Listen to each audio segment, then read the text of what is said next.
Hey, Mama, you're listening to the Resting in Motherhood podcast with your host and new motherhood BFF, Brittni Maya. I'm a certified infant sleep specialist, but more importantly, I'm a mama navigating my own motherhood journey right alongside you. So join me weekly as we discuss the real, raw, and relatable truths of motherhood. We'll touch on everything from the ugly and difficult things we think but are afraid to say out loud, to the beautiful moments that uplift us and bring us so much joy in motherhood. So go ahead, take a deep breath, embrace the chaos, and join me for heartwarming conversations that'll leave you feeling understood, inspired, and ready to tackle whatever motherhood throws your way.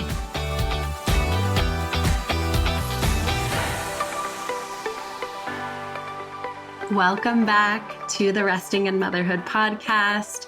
As always, I'm so excited to sit down and chat with you today.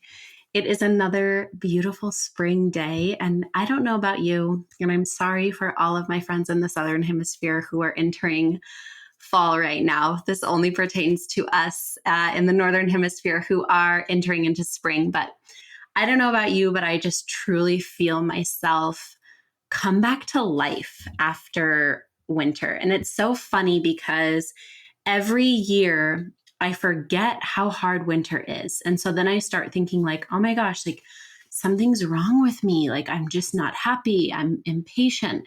And then the sun shines and I'm outside more and I'm moving my body more. And I'm like, oh, I just needed my sunshine. Like this is all that was wrong for these last 3 to 4 months. So if you are kind of coming out of the winter fog, I see you. I hope it's a beautiful spring season for you. I love both spring and fall, actually, just because I like the transition. I like the change in the air. I like how, especially in spring, like everything's coming back to life. And I kind of see it as like kind of a rebirth for ourselves, like time to kind of come out of our winter shells and really start living our lives again, enjoying. I don't know. This spring feels really special. Like I feel good things are coming. So I hope the same for you. As I always do, I'll share how I'm currently finding rest in motherhood. And I just dropped Lila off at school. And as I was driving home, I was thinking, how am I currently finding rest in motherhood? Because it has been a busy last few months. If you follow me on Instagram, you know that I was really busy finalizing everything for my toddler course, which has now launched. I'm actually recording this the week of launching week. Today is the last day of the launch. And so it's been crazy. I have been working a lot more than I normally do, putting so much love and energy into the course. And now it's out in the world. And then there's so much that goes into launching a course. And so it's been a lot. And so I asked myself, well, how am I currently finding rest right now? And I told myself that I need to get through this launch and then I'm just going to do less. And I've already started doing less, especially like this week, because I prepared everything for the launch. And so like specifically yesterday, I finished working. I had client calls, discovery calls, and I was like, oh my gosh, like I feel like I have something to do. I feel like I should be doing something. And then I was like, no, girlfriend, you did it all. You've done the launch. Like take some time. Don't sit in front of your computer right now. Go on a walk. Go do something for yourself. Go read your book. So this is going to be my season of doing less these next few weeks, truly meaning like doing less work. I'm just going to relax and do less. So as always, I hope that you can take some time right now to reflect on how you're currently finding rest or how you can find rest this week, what you can mindfully do to give yourself some rest, whether that be physical or like mental rest.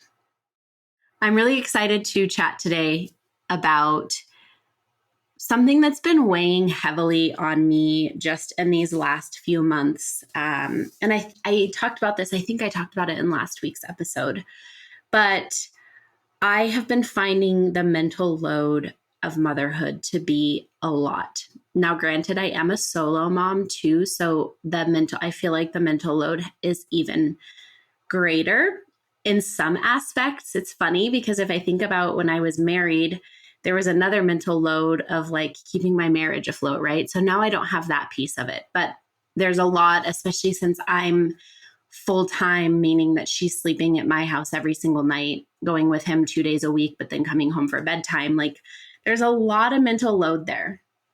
And so it's something that's been weighing heavily on me. And as I was thinking about the fact that I wanted to talk about this, I also know that a lot of you listening are not solo parents. You're not a single mom. So I wanted to also kind of weave in what you could relate to, and something that I see so commonly among my clients, or I get it in my Instagram question box or my DMs, is mom is the default parent for everything. And usually in the first year of life, especially for a breastfeeding mom, this kind of just tends to happen because we're feeding, right? And a lot of us are feeding to sleep. And so our partner isn't as actively involved in a lot of things. It doesn't mean they're not doing anything, but they're not as actively involved, especially like with sleep and feeding. And so we kind of fall into this habit or this pattern of we're doing everything. And then moms will come to me either like towards the end of the first year or into toddlerhood, and they're feeling burnt out. They're wanting their partner to be involved in bedtime or to be able to help with night wakings, and they're feeling stuck. And there's feelings of resentment, which I remember those feelings. And I still have those feelings, and I'm not even married anymore. Maybe even a little bit more, right? Because it's not my spouse. But I just want to normalize that feeling of feeling like the weight of the world is on your shoulders. Like you're doing it all. Everything feels harder. Like you feel like you're taking the brunt of it. And I just want to normalize this. And I also want to say that I know this isn't the case in every single household. I actually just reconnected with a client that I worked with when her little one was, I want to say we started working together when she was like 6 months old. And we reconnected. The little one is now 18 months old. And the reason they need help again is actually their toddler will not let mom support her back to sleep in the middle of the night. Only dad. She will only let dad be there. And I told her, this is actually a beautiful problem to have because it's something that I don't see a lot. That dad had, like, little one only wants dad. And what a beautiful thing, right? So I do want to say this episode is not meant to put down the partners. I totally know that every family has to do what's best for them. And I also know that there's partners who are heavily involved and really splitting that load. But I think this episode is important because I think in general, as moms, we kind of take on this martyr role. Like we want to do it all. We want to be it all. And it's almost kind of like we live in a society that has almost glorified moms totally losing themselves in motherhood. And I know that this kind of sounds ironic because I am here all about like leaning into what your child needs, doing what they need, not going the sleep training route, which I think the sleep training route is kind of marketed as like you are taking care of yourself too. But we can take care of ourselves in different ways. And so that's what I want to talk about is allowing others to take some of the mental load, including your partner if you guys want that to happen and if your partner is willing in more of the caretaking roles to open up some free space for you. Because I find that we get so, I don't love the word lost, but for lack of a better word, lost in motherhood. In that first year of life, especially, I would say even like the first 18 months, that kind of after that 18-month mark, we come up for air. Life is getting a little bit easier and we don't know who we are. And I talked about this heavily. I believe it was the first or second podcast episode I ever recorded about like the biggest lesson I learned in motherhood. And if you haven't listened to it, I highly recommend going back and listening to it. But it was about how I really was kind of faced in my life with this aha moment where it was like, whoa, I really need to be taking care of myself. And it's still a lifelong lesson for me. It's something that I have to remind myself of all of the time. But then now there's another aspect of it, which is that mental load. So I'll give you a little backstory, like where this kind of, I don't want to call it a spiral, but it was kind of this moment, this low moment for me where I was busy creating my toddler course. I was, and I've shared this before, but Lila had been doing overnights with her dad up until September when we moved in with my parents, because they had been, what would happen is they would sleep when Lila and I lived by ourselves. He would come over, sleep at our house, and I would leave and come to my parents' house. But then when we moved in with my parents, there was nowhere for him to come stay. Like I couldn't leave my parents' house. He's not going to come sleep at my parents' house with Lila. So sleepovers had to stop. And so there was this big transition where, okay, now I lost like my free nights. And so I was faced with doing bedtime every single night. I'm launching this course. I'm the sole earner. I don't have a partner to like split economic responsibilities with or financial responsibilities with. Like it's on me.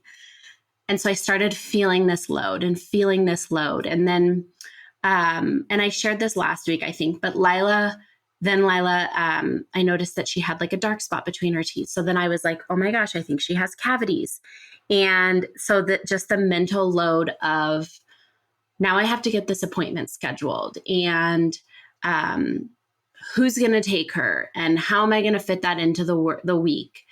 And if she does have cavities, like what is that going to entail? Is it going to be really traumatic for her to get these cavities filled? And it was just starting to feel so heavy. And then add on to that, right? Like every single night, brushing her teeth, ensuring that she's eating nutritious meals. I don't even have to go through the whole mental load because we all have our own mental load and it feels heavy.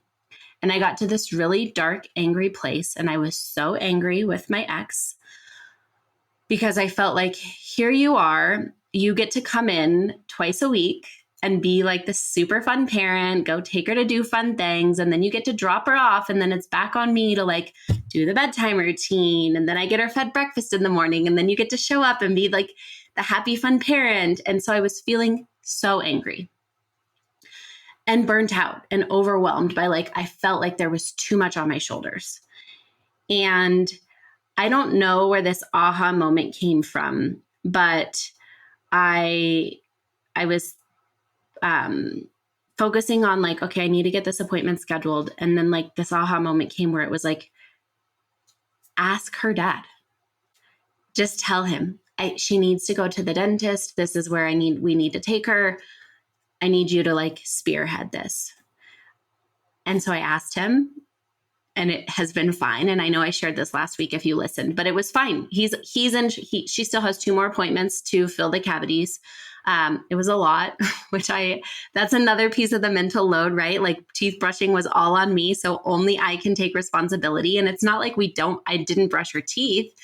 It's just, I don't know what happened there with the teeth, but that felt like another added mental load. Like, wow, I failed at this. I screwed this up. And I let go of that piece of my mental load. I offloaded it and I said, I need you to take care of this. And I think so often, even when we're married, we take on that mental load and we don't ask our partner. And I know that this is multifaceted. Some of us really don't have partners who will take on that mental load for us or want to support us in that way. But I would say a lot of us do have partners. And I shouldn't say us because I don't have a partner, but I'm including myself in the collective village of the resting and motherhood mamas. But a lot of women do have that partner who is going to support them, but they don't know how to ask or they feel guilty. And I remember when I was married, I felt so guilty, like saying, I just want to go to Target by myself. Can like you hang out with her? And there was this guilt. And I don't think this was like the demise of my marriage because there was a lot of other stuff. But I do think that our marriage would have been easier if I would have just let some of that mental load go and put it onto him, because I was like, oh, he's going to get mad. Oh, he's going to get annoyed. When he actually probably wouldn't have gotten mad or annoyed. This was just a narrative in my head. So then I was feeling bitter and angry towards him because I wasn't asking. I was just assuming that he was going to write me off or be upset or be annoyed with me. So if you are in a relationship, if the mental load is feeling like too much, I really want to encourage you, talk to your partner. I had a great episode with Chelsea Skaggs. I can't remember which episode it is, but my wonderful podcast manager will link it below the episode, where we talk about like navigating your relationship postpartum. And one of the things that we talk about is that she recommended to me is like, have a meeting with your partner and put on like your business hats and like, okay, your home is your business and you guys have roles in taking care of it. And so put those business hats on and say like, this is where I need support. This is where I need help. This is a project that I need you to take on because I don't have the capacity for it. And so I really recommend that you do that. Plan a meeting with your partner. Talk to them about, this is what I'm feeling overwhelmed with. This is what I need help with. This is the ball that I need to drop. Can you pick it up for me? Or if you can't, what are some alternatives? What can we do? But I think a lot of times, and again, every house is unique, every person is unique, but I think we suffer with this martyr thought, like I'm the mom, I have to do it. And that's not the case. I want you to know that you can offload some of your mental load, and you should. I don't want you carrying it all on your shoulders, especially if you have a partner. Now, if you're a solo parent, but you are co-parenting, I really recommend, if you guys have a good rapport, if you guys have a good relationship, if there's something that's feeling overwhelming that you're like, I want to offload this, offload it. And I'll tell you another like weird piece of this is I felt like, I was like, oh, I can't ask him to help with the dentist because like, I want to be a good mom, right? Like I want to be able to say I've done it all. And who does that serve? My ego. It literally only serves my ego, and it doesn't serve Lila because I'm more burnt out. It doesn't serve me. And it actually doesn't serve Lila and her dad because I think it's now this beautiful experience that like he took her to the dentist. He was there. He helped her through it. And what a beautiful thing for both of them, for him to really step into that caregiver role and help her through it. So if you are co-parenting, you're not in a relationship with the other parent of your child, I'm going to invite you, if you're carrying something in your mental load that's too much, why haven't you offloaded it? And if it's because you guys don't have a good relationship, that one's really hard and I'm sorry. And if you have somebody else in your village, maybe that you could offload some of this mental load to, I highly recommend it. And another thing kind of diving deeper here is a month ago, maybe 2 months ago now, I don't even know, but I went to this really fun coffee date with some of the other moms from Lila's Forest School. And the theme of it was like self-love in motherhood. And it was one of the teachers, but she actually hosts like seminars for moms and women. And so she was kind of this facilitator during this coffee hour. And so one of the questions she asked us was like, how do you find time for yourself in motherhood? Or are you finding time for yourself in motherhood? And I was the only solo mom. And so I shared my unique perspective of like, I didn't ever find time for myself in motherhood until my marriage ended. And then I was left with this time when Lila was with her dad, where I was like, oh, like, what do I do with this time? So I had a different perspective, but almost all of the moms there was like this universal theme among them that was something along the lines of, my partner works all day, so I feel guilty for asking them. Or I feel like if I leave my partner to do this with my children, they're not going to do it like I do, like something wrong is going to happen. And there was this theme among all of them. And I see it among my clients too. And again, we're kind of back to this martyrdom where I think that we take on so much and we don't split the load, and then our partners don't know how to support us. And again, This is a really hard topic because some partners will not step up and support. And that's a whole nother conversation. Maybe that's a conversation where you really need to do some thinking about, like, is this partnership serving me? Maybe it's a situation where you need to go to like couples therapy and work through that.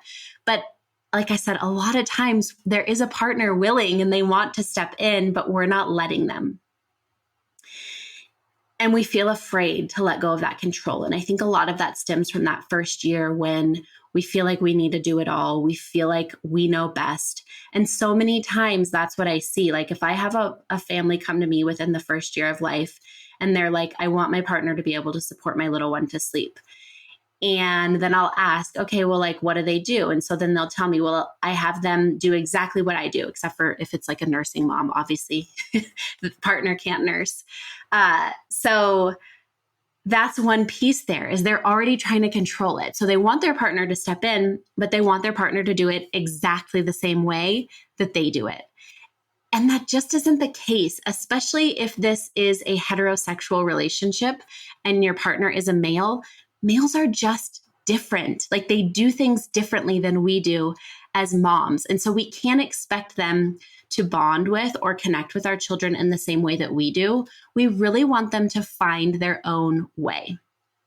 And so this theme of mom stepping in, mom being afraid to relinquish control, or mom feeling guilty, especially I find this among the stay-at-home moms who are stay-at-home moms, their partner goes to work. And I see it a lot where they're like, well, my partner's at work all day. Well, yes, but being a stay-at-home mom is also a job. And so you're at work all day, right? Like if you both were out working all day, you would go home or you would go do your jobs, then you would come home and you would both be on parental duty. We need to see that motherhood is also a job. One of the hardest jobs. There's actually, I don't know where I saw this study, but they compared the cortisol levels, which cortisol is our stress hormone. They compared the cortisol levels in stay-at-home moms to soldiers in active war zones, and the cortisol levels of stay-at-home moms were higher. It is a lot. There is a lot of stress going on. And so I just want to first talk to you. If you are a stay-at-home mom and you're feeling that guilt, but your partner is open to helping you, you're doing a job all day long too. So where can you offload some of that mental load? What can you call your partner in for?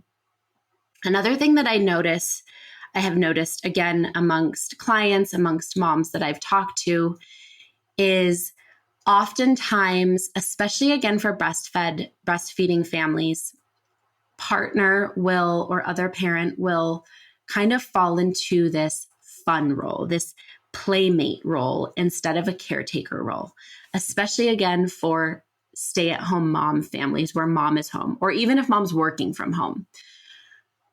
Partner tends to be like, okay, I'm home from work, I'm going to do the fun activities. And they're not doing a lot of the like sleep or even feeding or offering meals.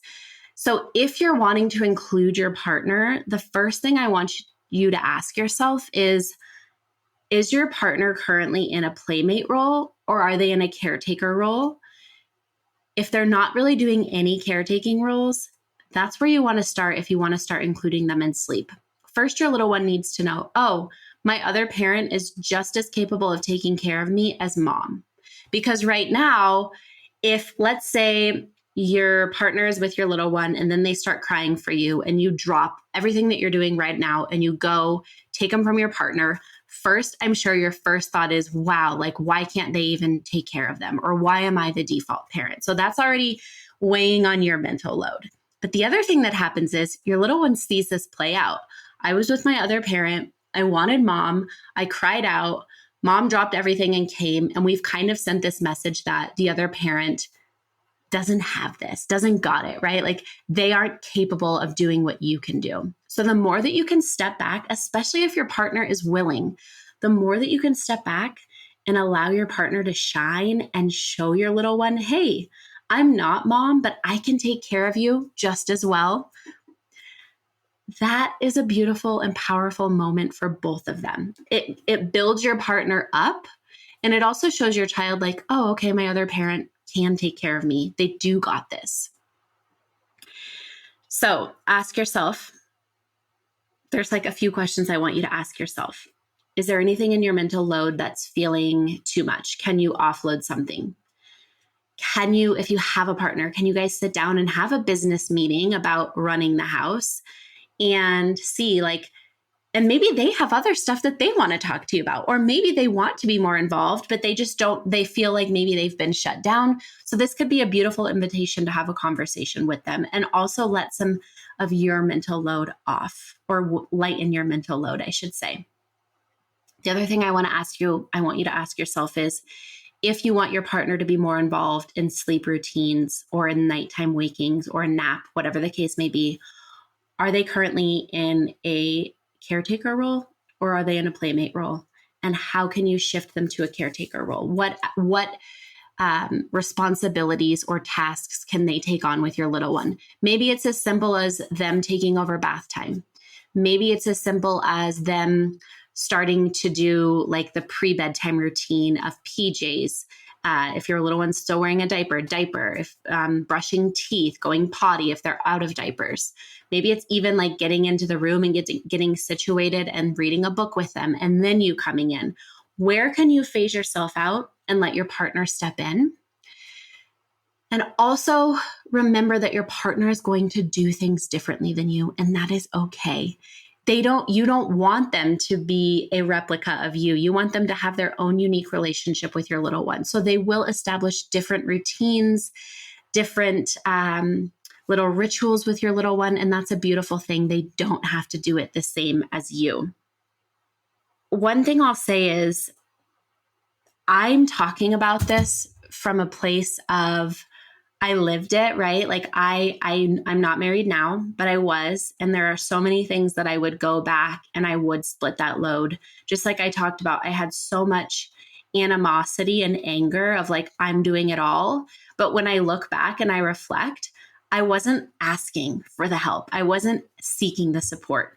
Now, if you are seeking that support and you are asking for that help and you're not getting it, that is a totally different story. And again, like I said, that's where I would start really analyzing, hey, that I'm not being supported the way I need to. So maybe that's a conversation. I'm not a marriage therapist. I'm not a therapist, so I can't tell you, right? But if you have a partner that's willing to step in, I really invite you. Where can they take over some of that mental load? What are you doing that's currently burning you out or overwhelming you? And can they step in? I just had a call with a wonderful mama who, same thing, she was wanting support and helping her husband help with their son more like during night wakings. And he's 18 months. And so I said, well, do they do any solo activities? Like on the weekends, are they doing anything where like maybe you're going on a walk or to a workout class or lunch with a friend, and are you leaving them? And she said they had just started doing that. So that's one thing. It's beautiful. It's for your partner and for your little one to spend some time solo. So maybe you start making it a weekly thing on the weekend, or maybe after your partner gets home from work, something where you're going and spending an hour or two doing something for yourself and letting your little one and your partner bond and not feeling that guilt, which is hard, but it really is beautiful for all of you. And another thing that came up as I was thinking through this, like what I wanted to talk about in this episode, is there was a specific conversation had at this mom's coffee group where one of my friends was talking about how she immediately, when the coffee date was, like when we were invited or when we were reminded that it was happening this day, she said that she had immediately been like, oh, I can't do it because the kids have swim lessons that day. And she said, then I was like laying there that night and I was like, my husband can totally take the kids to the swim lessons. Like, why did I immediately say no to myself, knowing that I have a fully capable husband who can take them to swim lessons? And she's like, it was this aha moment where I was like, yeah, you're going to take them. And then one of the other moms chimed in and she said, I'm always afraid though, like, what if a swimsuit gets forgotten? What if a towel gets forgotten? And I jumped in and I said, well, if a swimsuit gets forgotten, then maybe it's like a fun little outing where they're like, oh, we can't do swim lessons. Let's go get donuts or let's go to the park. Like it's an oops where your partner is going to learn, oh, I forgot the swimsuit. Or it turns into like a fun outing. Well, both. It turns into a learning experience for your partner and also like maybe a little fun outing for your partner and your little one. We take on so much. Even in this conversation, it was brought up that like, okay, well, I had to pack the swim bag before they left. Again, that's another mental load thing where you could say, hey, I'm not going to pack the swim bag. This is what's needed in it, and kind of leave it in your partner's hands. Now, if it's going to make you feel better to pack the swim bag, pack the swim bag. And this is just like a metaphor, right? This could be for anything. But we so often take on like our responsibility of like, oh my gosh, but if I don't take them to swim lessons, we're just running with the swim lessons example here. If I don't take them to swim lessons, something could go wrong. And then we make it our fault, right? But it's not your fault. You are you're giving your partner the responsibility of taking them to swim lessons, and they're going to be okay. And if something gets missed or something gets screwed up, it's going to be okay. I mean, what would happen if you forgot the swimsuit, right? Perfect example. Well, actually, this was quite a while ago, but like 6 months ago, my mom took Lila to school and forgot her lunch.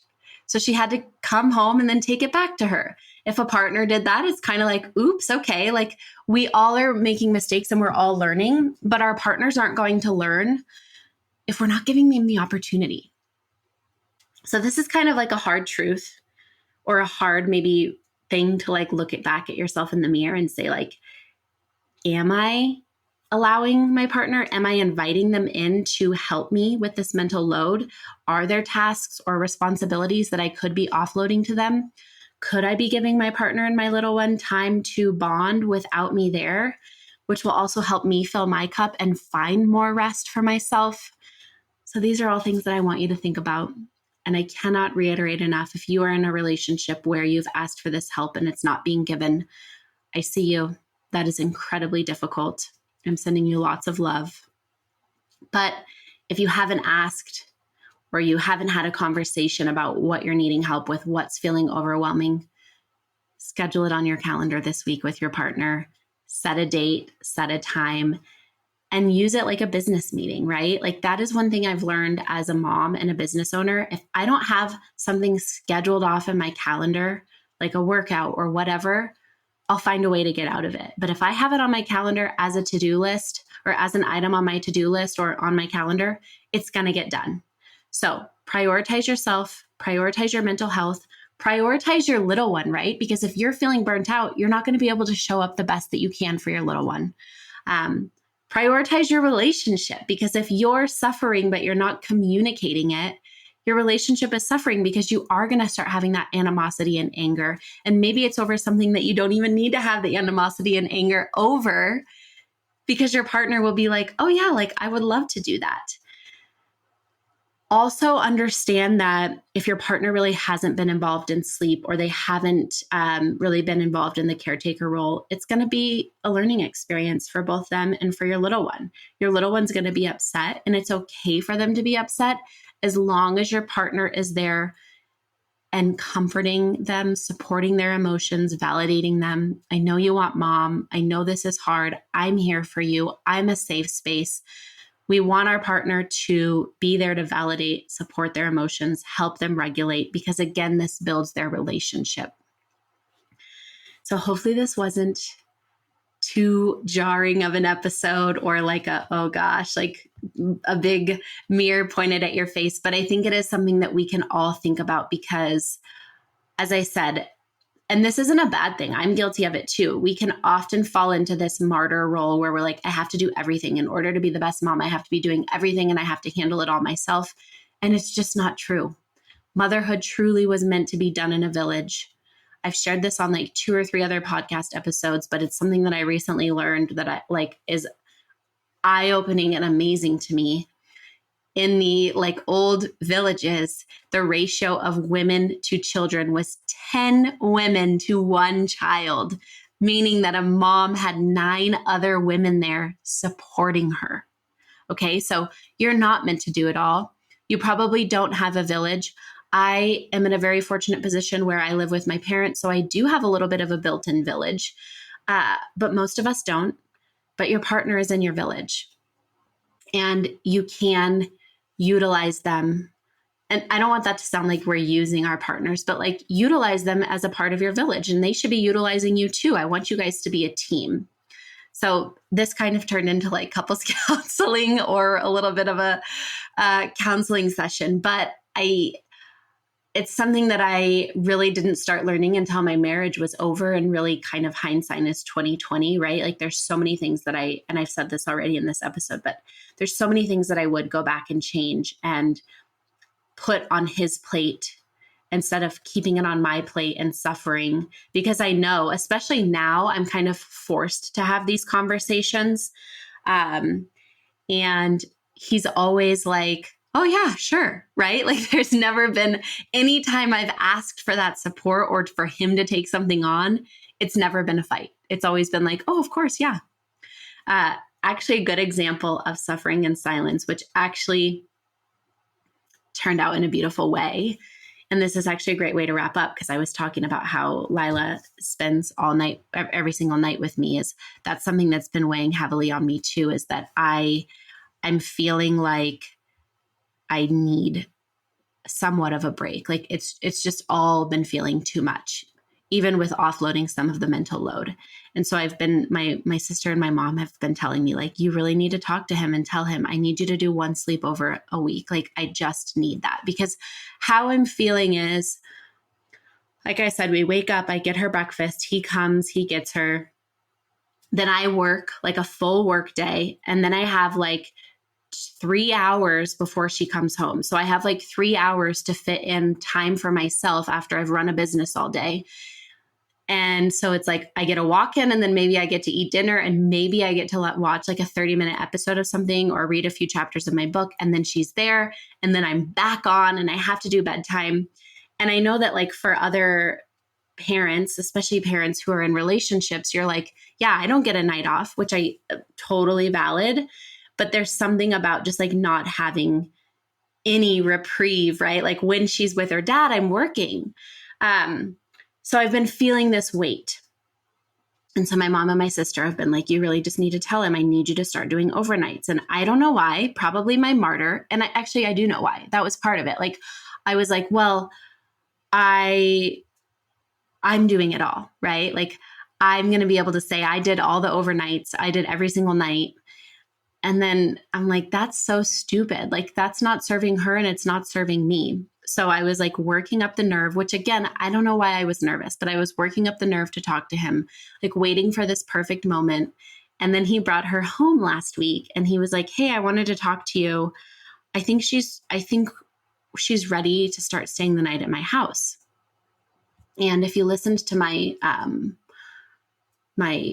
episode about like how we co-parent, at that time I had not met his girlfriend. I have met her now.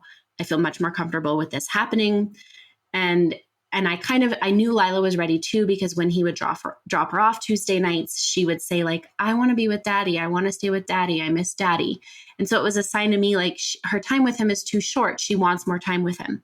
So he brought it up to me, and he was like, hey, I think she's ready for sleepovers. And I was like, perfect, great. So they're going to do their first one next week. Well, as I'm recording this, when you listen to this, it will have already happened. So let's hope it goes beautifully. And he even said he wants to do 2 overnights with her. So Tuesday nights and Wednesday nights, which I am like, I don't even know what I'm going to do with that time. It feels very strange to me. I know it'll be good for all of us. I know it's going to really help build their relationship. It's going to help him really step into that caretaker role, which is so important. And yeah, moral of the story is I was like nervous about this conversation, and he brought it up, and it was fine, right? So sometimes we make up this big drama in our head that's not going to happen. And as I was just talking about this, there's one last thing that I want to share, which is back to that control piece where we feel like maybe our partner isn't going to do it as good as us, or they're going to screw up. I was that person, right? Like I felt like I know how to do everything. I know what they need. And then I got a divorce. and I had to send my child with her dad. I had to say, oh my gosh, like, I'm going to like, because in the beginning we didn't do sleepovers either. So he would get her for the day and then bring her back before bedtime. But like the thought of him, like the first day being with her for a full day without me was terrifying. Like, are they going to make it? And they made it. And he's figured it out, right? And they're doing okay. They're okay when I'm not there. They have to be, right? We're not married anymore. So their partners are a lot more capable, or other parents are a lot more capable than we give a lot of them credit for. I hope this maybe lit a fire for you or sparked some thought or processing that maybe you need to do. But if there's something on your mental load that feels like too much, I really encourage you to, if you have a partner, talk to them about it. What can you do to lessen your load, and where can they support you? I'm wishing you a beautiful, beautiful day. I will also say that if you are in the process of including your partner in sleep routines and you're just running into a really big challenge, I work with families all the time on this one-on-one. I would love to help you and your family. But if not, I'm wishing you a beautiful day. I will see you next week. Let's meet up next week too. Make sure to subscribe to the Resting in Motherhood podcast on Apple Podcasts, Spotify, or wherever you're listening. Want to continue this conversation? Head to the show notes for this episode at restinginmotherhood.com/podcast, or connect with me on Instagram at resting_in_motherhood.